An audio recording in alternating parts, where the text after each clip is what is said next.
बिस्मिल्लाहिर्रहमानिर्रहीम, अस्सलाम वालेकुम। मेरा नाम डॉक्टर अहमद एजाज है और मैं सिमिलिया में क्लिनिक से बड़ा से आपसे मुखातब हूँ।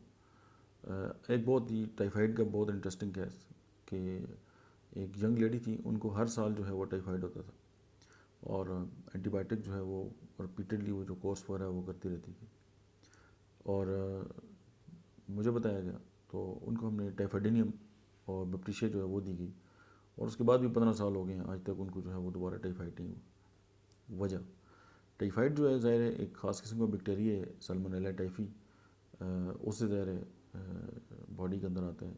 ज़ाहिर ये आंतों का बुखार है और बहुत सारी एंटीबायोटिक ऐसी हैं जिनकी जो पीक प्लाज्मा कंसनट्रेशन है वो उस तरह नहीं है।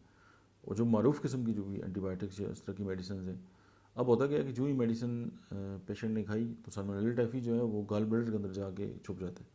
अब गॉल ब्लैडर के अंदर जो है वो पीक प्लाज्मा कंसनट्रेशन नहीं है और दूसरी बात ये है कि मतलब है कि टिश्यू कंसनट्रेशन नहीं है, सॉरी। तो जब भी ज़ाहिर है जब वहाँ पे ब्लड इतना प्रॉपर नहीं जाता तो वहाँ दवाई किस तरह जा सकती है। इसी तरह लोगों को हर साल जो है वो टाइफाइड होता रहता है। अब होम्योपैथी में जो बैप्टिशिया है वो इस तरह की मेडिसिन है, पैरोजिनम है, टाइफाइडिनियम है, रिस्टाक्स और ब्रायोनिया है।